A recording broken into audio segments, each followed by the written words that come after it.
اللہ نے اپنا سغنا محبوب انج سجایا، نشرات پاک سینہ چہرہ زہا بڑھایا۔ اللہ نے اپنا سغنا محبوب انج سجایا، نشرات پاک سینہ چہرہ زہا بڑھایا۔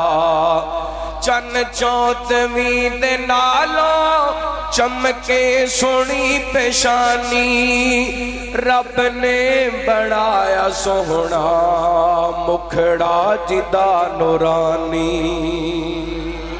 چن چوتویں دے نالوں چمکے سونی پیشانی، رب نے بڑھایا سونا مکھڑا جدا نرانی۔ رب نے بڑھایا سونا مکھڑا جدا نورانی۔ تک تک کے سونا مکھڑا دکھیاں نے چین پایا، تک تک کے سونا چہرہ دکھیاں نے چین پایا۔ نشرات پاک سینہ چہرہ زہا بڑھایا، اللہ نے اپنا سغنا محبوب انج سجایا، نشرات پاک سینہ چہرہ زہا بڑھایا۔ رب دا قرآن گئے اشارے کردہ، رب بھی حضور دے درود پڑھدا۔ رب دا قرآن گئے اشارے کردہ، رب بھی حضور دے درود پڑھدا۔ آؤ اج ذکر حبیب کریے، رج رج سونے تے درود پڑھیے۔ آؤ اج ذکر حبیب کریے، رج رج سونے تے درود پڑھیے۔ رب دس درج بلند کردہ، رب بھی حضور تے درود پڑھدا۔ رب دس درج بلند کردہ، رب بھی حضور تے درود پڑھدا۔ رب دا قرآن کے اشارے کردہ، اوے رب دا قرآن کے اشارے کردہ، رب بھی حضور تے درود پڑھدا۔ روزہ گوے سامنے تے پڑھیے درود، منکر درود دا ہے پکا مردود۔ روزہ گوے سامنے تے پڑھیے درود، منکر درود دا ہے پکا مردود۔ جہنم دی اگ وچ روے سڑ، او جڑا درود دا منکر ہے، جہنم دی اگ وچ روے سڑدا۔ رب دا قرآن کے اشارے کردا، رب بھی حضور تے درود پڑھدا۔ رب دا قرآن کے اشارے کردا، انعام رب انج دا کمال کر دے، جنت وچ آقا دے او نال کر دے۔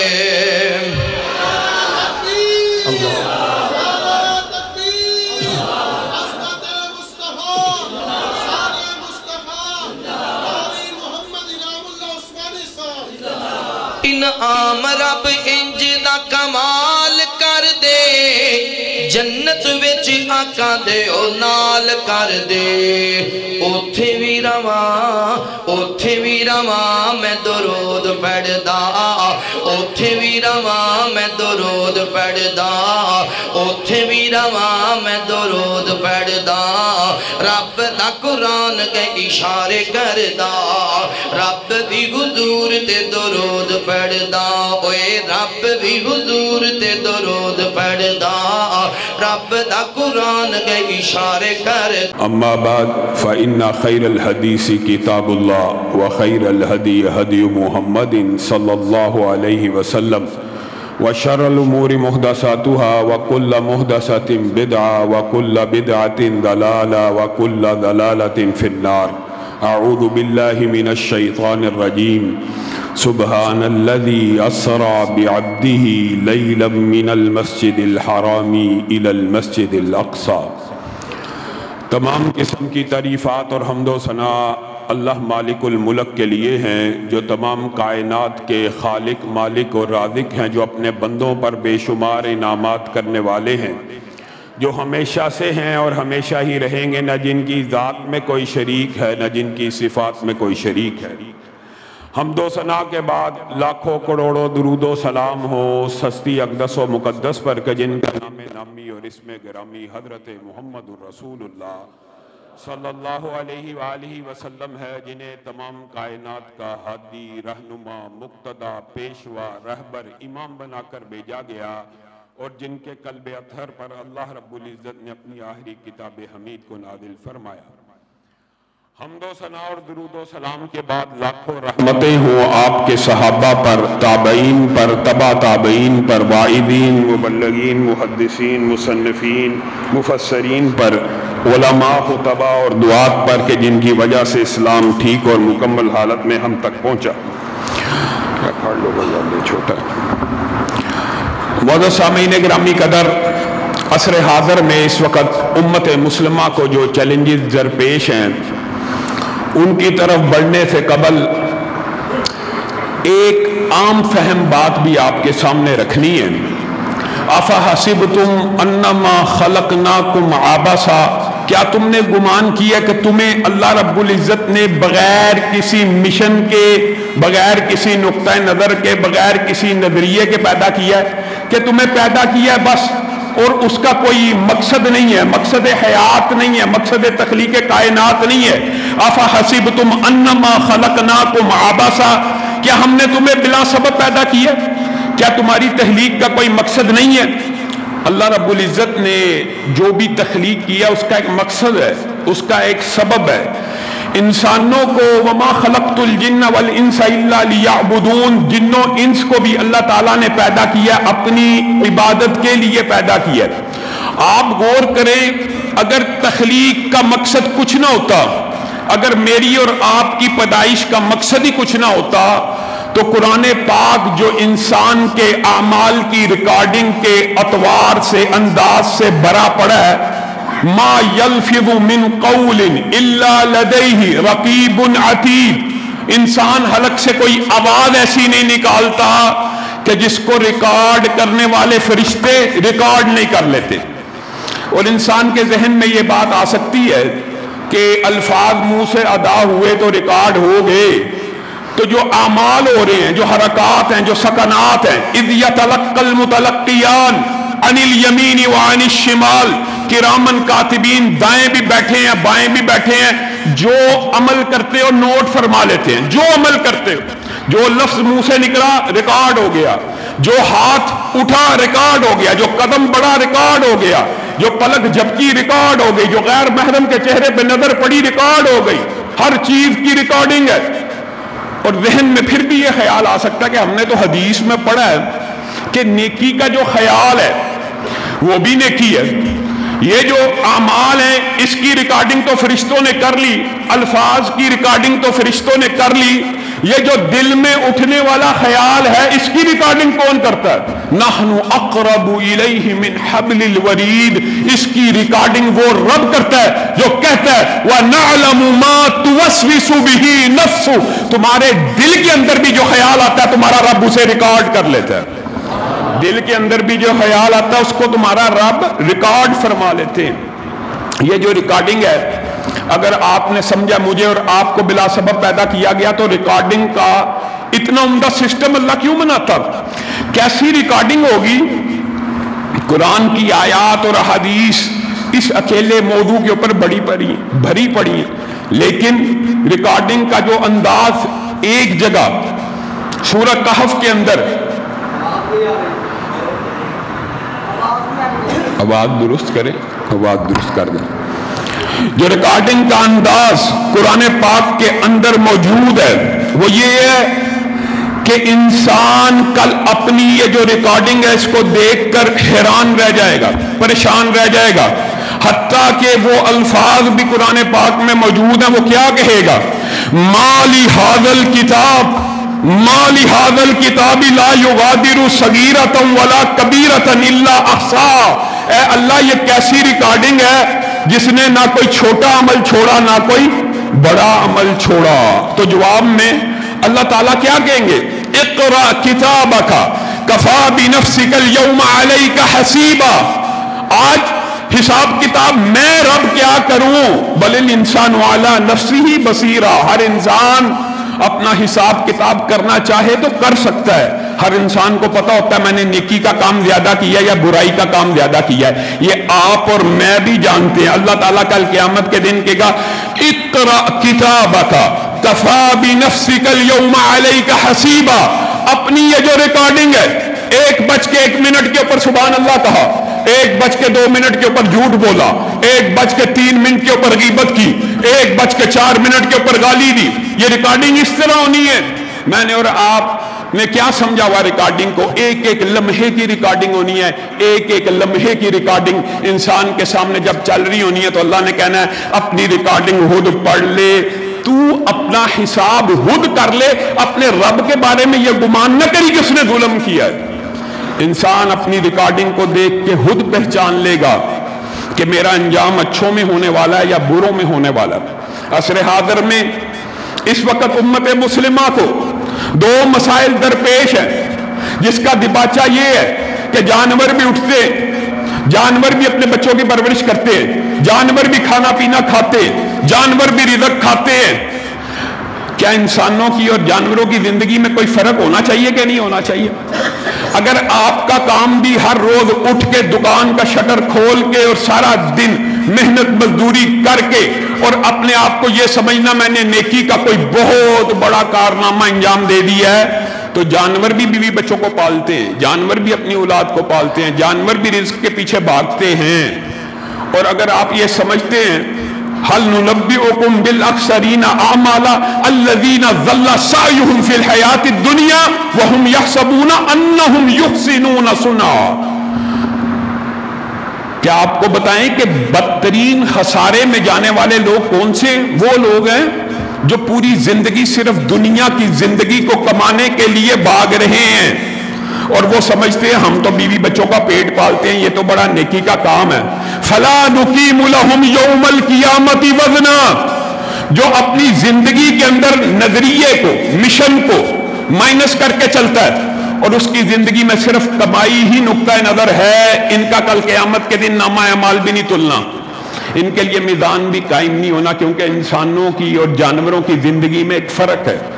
وہ فرق اگر مجھے اور آپ کو سمجھ آ جائے کہ ہم نے مشن کے ساتھ، نظریے کے ساتھ، ایک نقطہ نظر کے ساتھ زندگی گزارنی ہے، تو سمجھ لیں آپ اور میں مقصد حیات کو سمجھ گئے۔ ہاں روزی روٹی کمانا بیوی بچوں کے لیے یہ بھی صدقہ ہے، اگر مشن اور نقطہ اور نظریہ دماغ میں ہو کہ اصل ٹارگٹ کیا ہے، مسلمانوں کا اصل ٹارگٹ اس جنت عبدی کا حصول ہے، وہ زندگی ہے جو اس زندگی کے بعد شروع ہونی ہے۔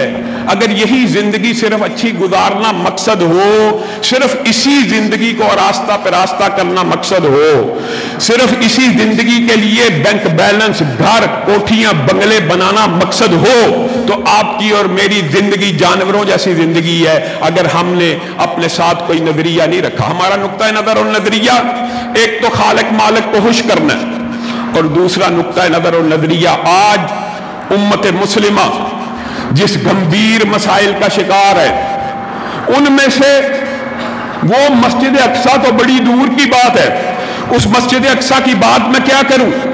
میں تو ایک عام مسجد کی آپ کے سامنے بات رکھنا چاہتا ہوں۔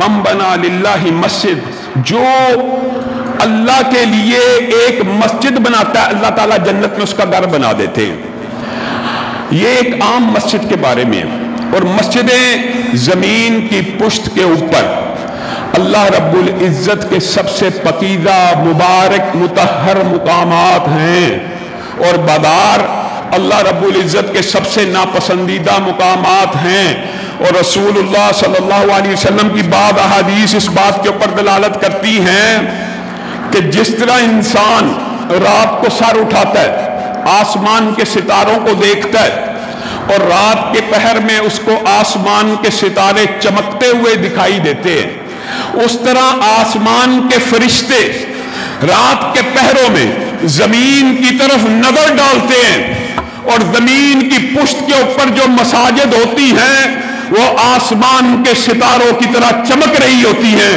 جس طرح تم ستاروں کو دیکھ کر حیران و ششدر رہ جاتے ہو، اسی طرح آسمان کے فرشتے زمین کو دیکھتے ہیں تو اس میں مساجد کی جگہ ستاروں کی مانند روشن ہوتی ہے۔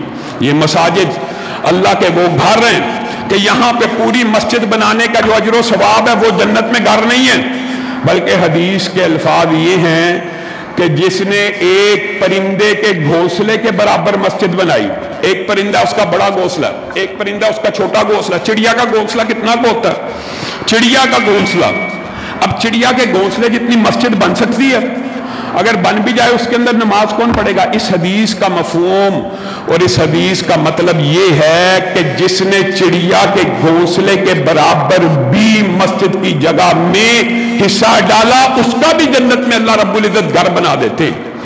اور مسجدیں عبادت کا وہ گھر ہیں کہ آپ حیران و ششدر رہ جائیں گے۔ 100 سے زائد احادیث مسجد، مسلمان، اسلام، بندہ مومن اور عورت کے ساتھ خاص ہیں مسجد کے حوالے سے، اور مسجد ہی کے حوالے سے آگے چل کے آپ کے سامنے رکھیں گے کہ اگر ایک عام مسجد کی یہ قدر و منزلت ہے تو مسجد اقصیٰ کی قدر و منزلت کیسی ہے؟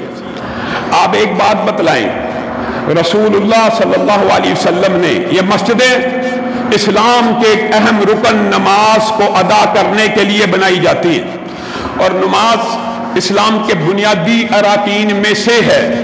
ایک پورے کا پورا رکن ادا ہوتا ہے کہاں پہ؟ مسجدوں میں، اور اس رکن سے پہلے ایک دباچہ اور مقدمہ ہے، وہ کیا؟ وضو۔ ایک وضو ہے۔ رسول اللہ صلی اللہ علیہ وسلم نے ارشاد فرمایا، من خرج من بیتہ متطہرا، من خرج من بیتہ متطہرا الی صلاۃ مکتوبۃ فاجرہ کاجر الحاج المحرم۔ اس حدیث کی ٹرانسلیشن کیا ہے؟ اگر آپ کو صرف ایک یہ حدیث سمجھ آ جائے تو آپ کو مسجدوں کی اہمیت، آپ کو نماز کی اہمیت بھی سمجھ آ جائے۔ حدیث کیا ہے؟ جو بندہ اپنے گھر سے نکلتا ہے وضو کر کے، کہاں سے نکلتا ہے؟ اپنے گھر سے نکلتا ہے وضو کر کے۔ یہ گھر سے وضو کر کے نکلنے کی فضیلت ہے، اور آج کے بعد آپ نے جب بھی مسجد کی طرف آنا ہے نماز باجماعت ادا کرنے کے لیے، نماز جمعہ کو ادا کرنے کے لیے، تو آپ نے وضو کہاں سے کر کے آنا ہے؟ گھر سے کر کے آنا ہے۔ من خرج من بیتہ متطہرا، جو گھر سے نکلا وضو کر کے، الی صلاۃ مکتوبۃ، فرض نماز کو ادا کرنے کے لیے، اس بندے کے نکلنے کا اجر یہ ہے، فَأَجْرُهُ كَأَجْرِ الْحَاجِّ الْمُحْرِمِ، اس بندے کا اجر اس حاجی جیسا ہے جس نے احرام پہن کے حج کے سارے مناسک ادا کیے۔ آپ نے یہاں پہ رکنا اور غور کرنا۔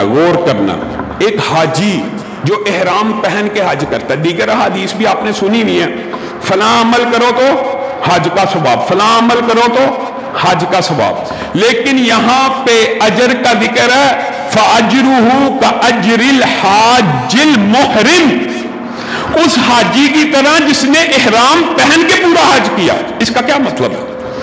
اس کا مطلب یہ ہے جب حاجی احرام پہنتا ہے تو اس سے پہلے اس کی ایک سٹرگل ہوتی ہے، محنت ہوتی ہے۔ 10 لاکھ اکٹھا کیا، 8 لاکھ اکٹھا کیا، ایک عرصہ محنت مزدوری کی حج پہ جانے کے لیے، پیسے اکٹھے کیے۔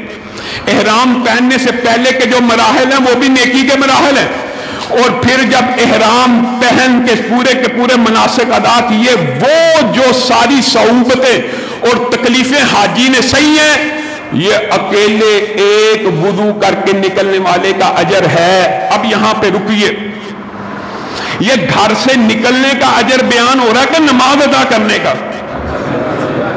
سبحان اللہ، گھر سے نکلنے کا، وضو کر کے نکلنے کا اجر اگر ایک حج کے برابر ہے تو نماز باجماعت کا اجر کیا ہوگا؟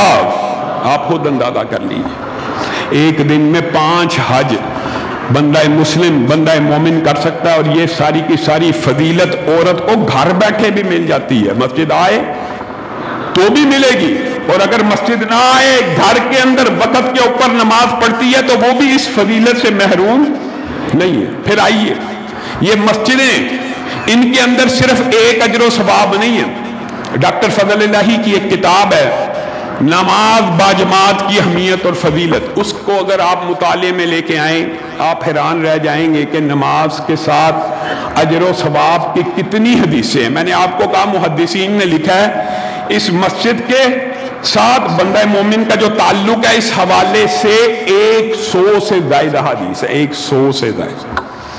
ان میں سے بعض آپ کے سامنے رکھنا چاہتا ہوں۔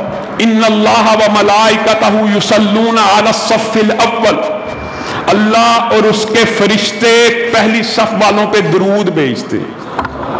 اللہ اور اس کے فرشتے پہلی صف والوں پہ درود بھیجتے ہیں۔ صحابہ کے دل میں خواہش پیدا ہوئی کہ رسول اللہ بار بار کہہ رہے ہیں اللہ اور اس کے فرشتے پہلی صف والے کے اوپر درود بھیجتے ہیں۔ کہا وعلی الصف الثانی، اے اللہ کے رسول دوسری صف والوں پہ بھی؟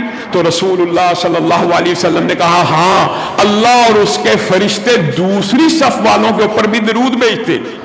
اور یہاں پر کسی کے ذہن میں یہ خیال آ سکتا ہے کہ پہلی اور دوسری صف کے علاوہ یہ آج جو 20 صفیں ہیں یہ اس اجر اور ثواب سے محروم رہ گئی؟ نہیں، اللہ کی قسم حدیث کے الفاظ ہیں ان اللہ و ملائکتہ یصلون علی الصفوف الاول۔ کیا مطلب؟ وہ تمام کی تمام صفیں جو تکبیر اولیٰ سے پہلے بن جائیں، چاہے 100 ہوں، چاہے 200 ہوں، چاہے 1000 ہوں، ان ساری صفوں کے اوپر اللہ اور اس کے فرشتے درود بھیجتے۔ بتائیے مجھے اور آپ کو کیا اللہ کا درود اور اس کے فرشتوں کا درود نہیں چاہیے؟ مسجدوں میں آئیں گے تو درود ملے گا نا۔ اللہ اور اس کے فرشتے دائیں طرف صفوں میں کھڑے ہونے والے، یہ امام ہیں، یہ سارے دائیں طرف جتنے کھڑے ہیں سب کے اوپر اللہ اور اس کے فرشتے درود بھیجتے۔ اللہ اور اس کے فرشتے درود بھیجتے ہیں صفوں کو ملانے والوں کے اوپر، یہاں تک کہ بعض روایات کے الفاظ تو یہ ہیں کہ جو بندہ اپنے ساتھ والے نمازی کے ساتھ پاؤں ملا لیتا ہے، صرف یہ کام کرنے سے خلا پر کر دینے والے کا اللہ جنت میں گھر بنا دیتے ہیں۔ بتائیے یہ جو سارے کے سارے اعمال ہیں یہ مسجد کے ساتھ خاص ہیں کہ نہیں؟ جو بندہ مسجد میں آتا ہے وہ ظاہر اللہ ہے، حدیث کے الفاظ ہے، وہ اللہ کا ظاہر ہے اور اللہ اس کا میزبان ہے اور وہ اللہ کا مہمان ہے، اور میزبان اکرام کرنے والا ہو تو اس کے اوپر واجب ہے کہ مہمان کی تکریم کرے، تو اللہ رب العزت اپنے مہمانوں کی کیسے تکریم کرے گا؟ اس بارے میں حدیث کے 2 معنی موجود ہیں حدیث کے اندر۔ ایک معنی یہ ہے کہ ایک دفعہ مسجد میں آنے کے اوپر اللہ رب العزت ایک مرتبہ آنے اور وہ واپس بھی تو جائے گا، ایک مرتبہ جانے کے اوپر 2 میزبانیاں تیار کرتے ہیں، ایک نہیں 2۔ اور حدیث کے جو دوسرے جملے ہیں اس سے یہ پتہ چلتا ہے ایک نماز کے لیے آنے والا، باجماعت نماز کے لیے آنے والا، اس کے لیے جنت میں 2 محل تیار ہوتے ہیں۔ آتا ایک مرتبہ، محل 2 کیوں؟ اللہ آتا ایک مرتبہ، میزبانی 2 مرتبہ کیوں؟ تو محدثین نے اس کی بھی بڑی عمدہ تشریح لکھی ہے۔ جب وہ آ رہا ہے تو اس کے قدم قدم کے اوپر نیکی لکھی جا رہی ہے، اس کا گناہ معاف ہو رہا ہے۔ جب وہ نماز پڑھ کے واپس جا رہا ہے تو قدم قدم پہ گناہ معاف ہو رہا ہے، نیکیاں لکھتے جا رہی ہیں، یہاں تک کہ گھر میں داخل نہیں ہو جاتا۔ اور وہ میزبانی اس کی بھی ایک جھلک رسول اللہ صلی اللہ علیہ وسلم نے مجھے اور آپ کو بتلا دی ہے۔ وہ میزبانی کیسی ہے؟ رسول اللہ احادیث کے اندر بعض روایات میں 2 موجود ہوتا ہے لیکن دوسری اسناد اس کو تقویت پہنچاتی ہے۔ پورے کا پورا کمرہ یاقوت کا، پورے کا پورا ڈرائنگ روم زمرد کا، اس ایک ڈرائنگ روم کے اندر 70 دسترخوان موجود ہیں، اس ایک ایک دسترخوان کے اوپر 70 کھانے موجود ہیں، اس ایک ایک کھانے کے 70 ذائقے موجود ہیں۔ یہ جنتی کی ایک وقت کی میزبانی ہے، اور ایک نماز کے بعد 2 میزبانیاں ایسی بندے کی تیار ہوتی ہیں۔ تو میں اور آپ کہاں بٹک رہے ہیں؟ ہم مسجدوں سے کہاں؟ دیکھیے دباچہ نماز پڑھنے کا جو اجر و ثواب ہے وہ تو انسان کیا بیان کرے. آپ دباچے کی بات کریں، دباچہ وضو ہے، وضو کر کے سو گیا، پوری رات ایک فرشتہ اس کے سرانے کھڑا ہوا ہے جو اس کے لیے دعا کر رہا ہے. جب بھی کروٹ لیتا اللہم اغفر لہ اللہم ارحمہ، اے اللہ اس کے گناہ معاف کر دے، اس کے اوپر رحمتوں کا نزول فرما. کیوں؟ اللہ یہ بندہ وضو کر کے سویا ہے، بس یہ بندہ وضو کر کے سویا. اور اگر اس سونے کے دوران اچانک آنکھ کھل گئی تو جو بھی دعا کرے گا اللہ رب العزت قبول کرے گا، فرشتہ آمین کہے گا. اب بتائیے یہ دباچہ ہے. حدیث کے الفاظ یہ ہیں کہ اس دباچے کو سر انجام دینے کے بعد جس نے کہا اشہد ان لا الہ الا اللہ واشہد ان محمدا عبدہ ورسولہ، جنت کے 8 دروازے کھل جاتے ہیں اور اس وضو کرنے والے سے کہا جاتا ہے جس سے جی چاہے جنت میں داخل ہو جا.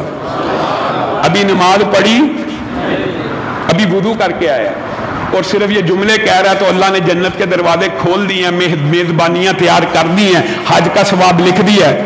تو جب سجدہ کرے گا تو اللہ تعالیٰ کیا اجر دے گا؟ وہ بھی اللہ نے رسول اللہ کے ذریعے بعض باتوں کو بیان کر دیا کہ میں اور آپ کتنی حقیر مخلوق ہیں، کتنی دور آسمان سے اللہ تعالیٰ نے زمین کو پیدا کیا، وہاں پہ مجھے اور آپ کو پیدا کیا، یہاں پہ میں اور آپ وضو کر کے گھر سے آ کر وضو بنا کر اللہ کی بارگاہ میں ایک سجدہ کرتے ہیں نا اس زمین کی پشت کے اوپر، تو اللہ تعالیٰ اس سجدے کو اٹھاتا ہے اٹھاتا ہے اٹھاتا ہے اٹھاتا ہے، بلند کرتا ہے بلند کرتا ہے بلند کرتا ہے. صحیح حدیث کے الفاظ ہیں یہ سجدہ انسان کرتا تو زمین پہ ہے لیکن اللہ کے قدموں تک چلا جاتا ہے، اللہ کے قدموں تک. کیا چاہیے مجھے اور آپ کو؟ چاہیے کیا؟ اگر آپ اور میں مسجدوں سے متعلق ہو جائیں تو مسجد کے اندر کیے جانے والے جو اعمال ہیں، جو افعال ہیں، کیا میں اور آپ اس کے اجر و ثواب سے محروم رہ جائیں گے؟ یہ مسجدیں اللہ کا گھر ہیں. ان مسجدوں کو آباد کون کرتا ہے؟ جو اللہ کے اوپر اور آخرت کے اوپر ایمان لے کے آتا ہے. اور اس سے بڑھ کے ظالم کون ہے جو ان مسجدوں کو خراب کرنے کی تگ و دو کرتا ہے اور صحیح کرتا ہے، اور اس کا یہ خواہش ہوتی ہے اہل حدیث مسجد میں جمعہ نہ ہو، اور اس کی یہ خواہش ہوتی ہے یہاں پہ 5 نمازیں نہ ہوں، اور اس کی یہ خواہش ہوتی ہے سٹے لے لیا جائے، اور اس کی یہ خواہش ہوتی ہے کوئی اہل حدیث، کوئی دیوبندی، کوئی بریلوی صحیح عقیدے کا موجود ہے تو مسجدیں نہ بنے. یہ مسجدیں اللہ کا گھر ہیں، ان کی حفاظت، ان کی آبیاری، ان کو آباد کرنا کس کی ذمہ داری ہے؟ میری اور آپ کی ذمہ داری ہے. اگر ان عام مسجدوں کو آباد کرنا میری اور آپ کی ذمہ داری ہے اور ان مسجدوں کی حفاظت کرنا میری اور آپ کی ذمہ داری ہے تو کیا بیت المقدس کی حفاظت کرنا میری اور آپ کی ذمہ داری نہیں ہے؟ کیا مسجد اقصی کی حفاظت کرنا میری اور آپ کی ذمہ داری نہیں ہے؟ اللہ رب العزت جو کہا گیا، جو سنا گیا، اس کو سمجھنے کی توفیق عنایت فرمائے. دوسرے خطبے میں اس حوالے سے اپنی گزارشات کو آپ کے سامنے رکھیں گے. ونستغفره ونؤمن به ونتوكل عليه ونعوذ بالله من شرور انفسنا ومن سيئات اعمالنا من يهده الله فلا مضل له ومن يضلل فلا هادي له واشهد ان لا اله الا الله واشهد ان محمدا عبده ورسوله. اما بعد فإن خير الحديث كتاب الله وخير الهدي هدي محمد صلى الله عليه وسلم وشر الأمور محدثاتها وكل محدثة بدعة وكل بدعة ضلالة وكل ضلالة في النار.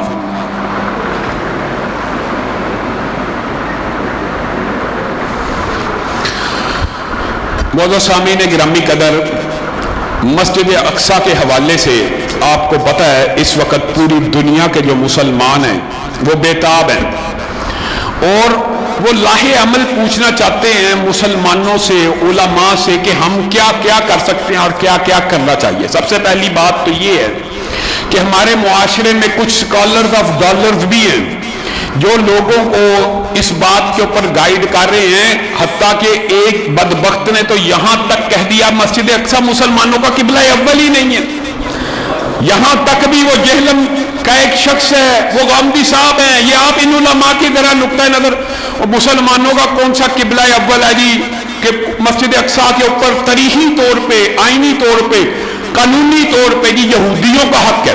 یہ بات آج آپ نے سمجھ کے جانی ہے. ان اول بیت وضع للناس للذی ببکہ، زمین کی پشت کے اوپر سب سے پہلا گھر جو اللہ کی عبادت کے لیے بنایا گیا وہ کون سا تھا؟ بیت اللہ الحرام.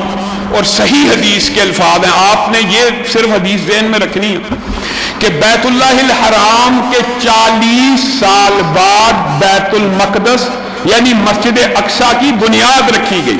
اب آپ پورے پاکستان کے علماء سے پوچھ لیجئے کہ بیت اللہ الحرام کی بنیادیں کس نے رکھی. اس بارے میں 2 آراء موجود ہیں, لیکن راجح بات یہی ہے کہ زمین کی پشت کے اوپر مخلوق کے لیے جب عبادت کا پہلا گھر بیت اللہ ہے تو اس کی بنیاد حضرت آدم نے رکھی, اور حضرت آدم نے ہی بیت المقدس کی بنیاد 40 سال بعد رکھی. اور دوسری رائے علماء کی یہ ہے کہ بیت اللہ الحرام کی بنیاد رکھی ابراہیم نے, حالانکہ قرآن پاک میں آتا ہے کہ یرفعو, وہ اٹھا رہے تھے پرانی بنیادوں سے. اگر حضرت ابراہیم نے بھی بالفرض بنیاد رکھی ہو تو 40 سال بعد بیت اللہ کے بعد کون سی مسجد بنی؟ مسجد اقصی. بیت المقدس کو یا حضرت آدم نے بنایا یا حضرت ابراہیم نے, دونوں میں سے جو بھی آپ مان لیں. اس کے اوپر یہودیوں کا حق کیسے ہو گیا؟ یہودی کیا حضرت ابراہیم سے پہلے کے ہیں؟ کیا حضرت آدم سے پہلے کے ہیں کہ بعد کے ہیں؟ پیغمبر موسیٰ پہلے آئے ہیں کہ بعد میں آئے ہیں؟ اور پھر وہ نبی جو عدل کرنے والا ہے, جو انصاف کرنے والا ہے, وہ اپنی امت کو کہہ رہا ہے. یہ حدیث بھی آپ نے آج یاد کر کے جانی ہے, اس کے بارے میں ضعیف روایات بڑی عام ہیں. پہلی کہ جو بیت اللہ الحرام میں ایک نماز ادا کرتا ہے اس کو کتنی نمازوں کا ثواب ہے؟ 1,00,000. جو مسجد النبی میں ادا کرتا ہے اس کو کتنی نمازوں کا ثواب ہے؟ 1,000. اور جو بیت المقدس میں ادا کرتا ہے اس کے بارے میں صحیح حدیث یہی ہے کہ اس کو 250 نمازوں کا ثواب ملتا ہے. یہ 3 مسجدیں جہاں ارادہ کر کے زیارت کی نیت سے انسان سفر قصد کر سکتا ہے. اب آپ نے ایک بات بیان کرنی ہے, اس مسجد میں نماز ایک ہے, باجماعت پڑھی 27 گنا, اور مسجد اقصی میں نماز کتنی ہے؟ 250 نماز ہے. اور رسول اللہ یہ کس کو بتا کے جا رہے ہیں؟ امت کو, صحابہ کو بیان کر کے جا رہے ہیں. اگر مسجد اقصی میں یا مسجد اقصی کی تولیت مسلمانوں کا حق نہ ہوتی تو اللہ کی قسم رسول اللہ اس میں 250 نمازوں کا ثواب کا اعلان نہ کرتے. یہ 250 نمازوں کا اعلان اس بات کے اوپر دلالت کرتا ہے کہ اس مسجد کو تم نے فتح کرنا ہے. اور سبحان الذی اسری بعبدہ لیلا من المسجد الحرام الی المسجد اللہ تعالیٰ قرآن پاک میں اس مسجد کا ذکر کر رہے ہیں, اور رسول اللہ کو بیت اللہ سے اٹھا کے کہاں لے کے گئے ہیں؟ مسجد اقصی. اب یہ جو انٹلیکچوئلز ہیں یہ ہمارے سے ڈیبیٹ کرے علمی طور کے اوپر, تاریخی طور کے اوپر, قانون کے طور کے اوپر, آئین کے طور کے اوپر بھی بیت المقدس کے اوپر مسجد اقصی کے اوپر یہودیوں کا حق نہیں بنتا. اور اس کی اور بھی بہت سی دلیلیں ہیں. ایک دلیل اور سن لیجیے. حضرت عمر نے جب پادری سے بیت المقدس کی چابی مانگی تو اس نے ایک جملہ کہا تھا. اس نے کہا کہ ہماری کتابوں میں لکھا ہے جو بیت المقدس کو فتح کرے گا اس کے نام کے 3 حرف ہوں گے, آپ کے نام کے 4 حرف ہیں, عین میم رے اور واو. تو حضرت عمر آئے اور آپ کے نام کے حروف کتنے ہیں؟ 3, عین میم را. آپ آئے, لاٹ پادری نے آپ کی آمد کا منظر دیکھا اور آپ سب کو وہ سارے کے سارے واقعے کا پتہ ہے.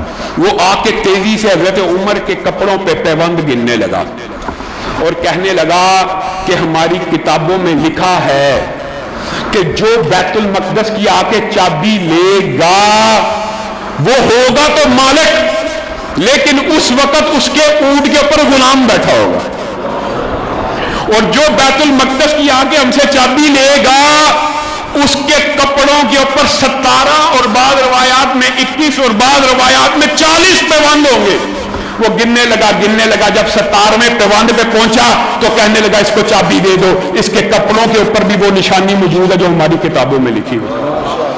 اور حضرت عمر نے جب جا کے وہاں پہ نماز پڑھی, یہ بھی سن لیجئے کہ حق کس کا ہے. لاٹ پادری نے ایک تو بیت المقدس کے اندر نماز پڑھنے کی اجازت دی اور دوسری درخواست کی یہ ہمارا گرجا ہے, یہاں پہ بھی آ کے نماز پڑھ لیجیے گرجے کے اندر. تو حضرت عمر نے کہا اللہ کی قسم مسجد اقصی میں تو نماز پڑھوں گا, تمہارے گرجے میں نہیں پڑھوں گا۔ وجہ کہ کل کو امت محمدیہ کا کوئی شخص اٹھ کے یہ نہ کہہ دے کہ اس گرجے میں بھی مسلمانوں کا حق ہے کہ ہمارے خلیفہ راشد نے یہاں نماز پڑھی۔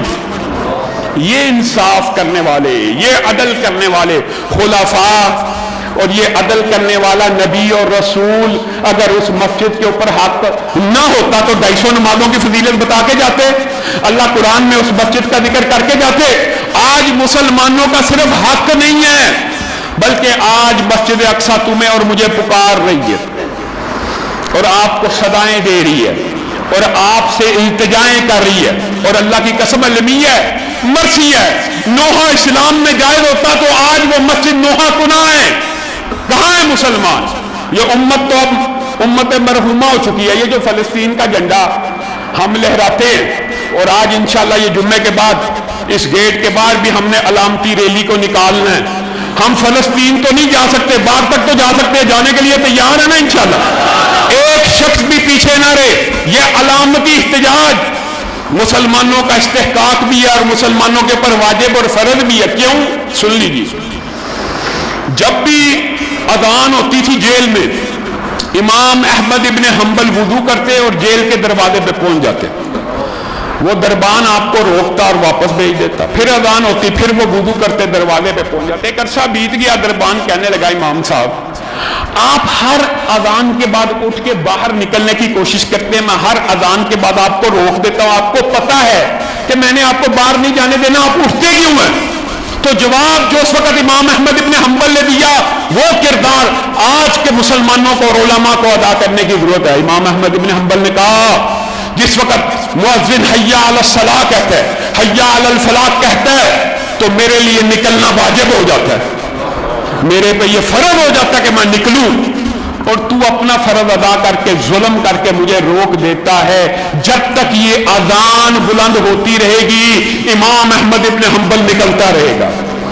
آج مجھے اور آپ کو فلسطین جانے کی اجازت نہیں ہے، چوک تک جانے کی اجازت ہے کہ نہیں ہے؟ لیکن ہم نہیں نکلتے، ہم کہتے ہیں اس کا فائدہ کیا ہے؟ اس کا فائدہ یہ ہے کہ حکمرانوں سے ہم مطالبہ کریں کہ اللہ کے بندو کوئی پاکستان کے اندر بھی اسلامی سربراہان کی کانفرنس اس ایشو پہ بلا لو، کہ یہ بھی نہیں بلا سکتے۔ ہم حکمرانوں سے یہ مطالبہ کریں کہ جہاد کا مینڈیٹ اگر فوج کے سپہ سالار اور حکمرانوں کے پاس ہے تو اس کا اعلان آپ کریں۔ جمعیت اہل حدیث پاکستان 10,000 سے زائد نوجوان جہاد کے لیے دینے کے لیے بھی تیار ہے۔ آپ مجھے ایک بات بتلائیے، کیا حکمرانوں سے یہ مطالبہ کرنا کہ آپ جہاد کے رستے کھولیے، اس کے اوپر بھی گاندھی صاحب کو تکلیف ہے، اس کے اوپر بھی جیلوی صاحب کو تکلیف ہے، اس کے اوپر بھی علماء نے جی حکمرانوں کے اوپر جہاد پہلے ہم سے یہ مطالبہ کرتے تھے کب جہاد کا فتویٰ دیں گے، اور جہاد کا فتویٰ جیسے سن کے محبتی مافیا نے سب سے پہلے نکل پڑنا تھا۔ کب دیں گے؟ جب علماء نے اسلام آباد کے اندر، میں بھی اس کانفرنس میں موجود تھا، جب متفقہ فتویٰ دیا کہ جہاد آج مسلمان حکمرانوں پہ فرض ہو گیا، تو فواد چودھری صاحب کہنے لگے اپنے پاسپورٹ دے دیجیے ہم آپ کو بھیج دیتے۔ وہ عمار یاسر صاحب ہیں، ہمارے دوست ہیں، انہوں نے پاسپورٹوں کا انبار لگا دیا، وہ فواد چودھری اس کو بلاک کر کے بھاگ گیا۔ یہ مسلمانوں کا مذاق اڑاتے ہیں، تمسخر اڑاتے ہیں۔ مسلمان کیا کر سکتے ہیں فلسطین کے لیے؟ نمبر ایک بات، سوشل میڈیا کے اوپر، ہر پرنٹ میڈیا کے اوپر، ہر جگہ، ہر مقام کے اوپر آواز اٹھائیے اس ظلم اور بربریت کے خلاف۔ امریکہ کے اندر، یورپ کے اندر، برطانیہ کے اندر یونیورسٹیوں کے، کالجز کے اسٹوڈنٹ آواز بلند کر رہے ہیں، تو مجھے اور آپ کو کیا تکلیف ہے کہ ہم آواز بلند نہیں کر سکتے؟ آواز بلند کریں گے انشاءاللہ۔ نمبر دوسری بات کہ ان فلسطین کے مظلوم و مقہور مسلمانوں کی مالی مدد کیجیے، ان کے انفراسٹرکچر کی مدد کیجیے، ان کے لیے دوائیوں کی امداد بھیجیے، ان کے لیے کمبلوں کی امداد بھیجیے، ان کے لیے کھانے پینے کی امداد بھیجیے۔ اگر جا کے لڑ نہیں سکتے، کھانا تو بھیج سکتے ہیں کہ نہیں بھیج سکتے؟ امداد تو کر سکتے ہیں کہ نہیں کر سکتے؟ اور علماء کی ذمہ داری یہ ہے کہ حکمرانوں کے دروازوں پہ جا کے دستک دیں کہ افغانستان کے ذریعے، شام کے ذریعے، پاکستان کے ذریعے جہاد کے راستوں کو کھولا جائے۔ آپ راستے کھول دیں، مسلمان اللہ کے فضل و رحمت سے اسرائیل کو خود شکست دیں۔ آپ راستے کھولتے نہیں ہیں، اور آپ کو یہ مغالطہ ہے، کیا مغالطہ ہے یہ اسرائیل کو شکست نہیں دی جا سکتی. امام ابن تیمیہ اپنے دور کے اندر حکمرانوں کے دروازوں پہ یہی صدا اور یہی آواز لے کے گئے تھے کہ تمہیں کس نے مغالطہ ڈال دیا کہ تاتاریوں کو کوئی شکست نہیں دے سکتا. تاتاریوں کو شکست آپ نے اپنی ایمانی قوت سے دینی ہے. اللہ کی قسم آج بھی 57 اسلامی ملک مل جائیں, میں کہتا ہوں کوئی بھی نہ ملے, صرف پاکستان کے مسلمان ان کو اجازت دے دی جائے. اور یہ صرف پاکستان کے مسلمانوں کے جذبات نہیں ہیں, بنگلہ دیش کا مسلمان ہو, ترکی کا مسلمان ہو, عرب کے مسلمان ہو, ملیشیا انڈونیشیا کے مسلمان ہو, ساری دنیا کے مسلمان اس وقت چاہتے ہیں جہاد کا رستہ کھلے, ہم بیت المقدس کو یہودیوں کے پنجے سے چھڑوا لیں. چھڑوانے کے لیے تیار ہیں. اور یہ جو فلسطین کا جھنڈا ہے جس کو ہم لہراتے ہیں, اللہ کی قسم یہ امت کا کفن ہے. کفن امت اس جھنڈے کے اندر دفن ہو چکی ہے. یہ امت کا ضمیر بھی اس جھنڈے کے اندر دفن ہو چکا ہے. آج ایک طرف اسرائیل کا مسئلہ تو دوسری طرف ہندوستان سے جارحیت کی آوازیں آ رہی ہیں. سمتاس معاہدہ جی کینسل کر دیا, جی حملہ کر دیں گے, یہ کر دیں گے. ہمیشہ کی طرح جھوٹ, پراپوگنڈا اور جعلی قسم کے, میلافائڈی قسم کے جو ایکشن ہیں ان کے ذریعے پاکستان کے اوپر پریشر ڈالنے کی کوشش کی جا رہی ہے. جس وقت ملک کے اندر جذبہ جہاد پورے عروج کے اوپر ہے, اس وقت اگر ہندوستان یہ ایڈونچر مس ایڈونچر کرنے کی کوشش کر لے اور دیکھ لے اور آزما لے, ہندوستان کے مقابلے میں ہندوستان کا مقابلہ صرف پاکستانی فوج سے نہیں ہے بلکہ پاکستانی قوم کا ہر جوان ہندوستان کے مقابلے میں پاکستانی فوج ہے. انشاءاللہ فوج کے شانہ بشانہ ہندوستان کی جارحیت کے خلاف بھی جنگ لڑنے کے لیے تیار ہے. اور انشاءاللہ ہم لڑیں گے, انشاءاللہ ہم لڑیں گے اور فوج کے شانہ بشانہ لڑیں گے. اگر ہندوستان نے کوئی بھی غلطی کی تو پاکستان کی عوام ان کے شانہ بشانہ جنگ لڑے گی. آخر میں ایک دو اعلانات ہیں. پہلا اعلان یہی ہے کہ یہ چند میٹر کا فاصلہ ہے, سب ساتھیوں نے کوئی ایک پیچھے نہ رہے, علامتی طور کے اوپر فلسطینیوں کے ساتھ اظہار یکجہتی کے لیے اور بھارت کی جارحیت کے خلاف نعروں کو بلند کرنے کے لیے ایک علامتی احتجاج ہوگا. صرف اس چوک تک جانا ہے, چند سو میٹر کا فاصلہ ہے, وہاں سب جانے کے لیے تیار ہیں. ہاتھ اٹھا کر کوئی ساتھی پیچھے نہ رہے اور وہاں پہ جائیے اور اس احتجاج میں شامل ہو کے میڈیا کو, پریس کو اور حکمرانوں کو اپنا احتجاج ریکارڈ کروائیے. اور دوسری اہم بات ہے وہ یہ ہے کہ یہ مرکز آپ کے سامنے تعمیر کے مراحل میں ہے. اس کا دوسرا لینٹر ڈالنا ہے. اس کا جو تخمینہ شیخ سلیم الرحمان صاحب نے بتایا فقط 25 لاکھ ہے. آج جتنے آپ موجود ہیں صرف 1000 2,000 روپیہ بھی دیں تو یہ لینٹر ڈال سکتا ہے. اس مسجد کی تعمیر کے لیے, ترقی کے لیے اور اس کی آبادی کے لیے آپ سب ساتھیوں نے تو دو بھی کرنی ہے, محنت بھی کرنی ہے. اور تیسری اہم بات اور آخری بات جس کو کر کے اپنی بات کو ختم کروں گا وہ یہ ہے کہ اللہ کے فضل و رحمت سے جمعیت اہل حدیث پاکستان پورے ملک میں اپنی قوت اور طاقت کو منوا چکی ہے. انشاءاللہ پاکستان کے اندر اہل حدیث کی ہر مسجد کا تحفظ کیا جائے گا. کرنے کے لیے تیار ہیں. اہل حدیث مساجد اور مدارس کی جنگ لڑنے کے لیے تیار ہیں. اہل حدیث علماء کو جیلوں سے نکلوانے کے لیے تیار ہیں. تو پھر جمعیت اہل حدیث کے کارواں کے اندر اور قافلے کے اندر شامل ہو جائیے. سبحان ربک رب العزت عما یصفون وسلام علی المرسلین والحمد للہ رب العالمین.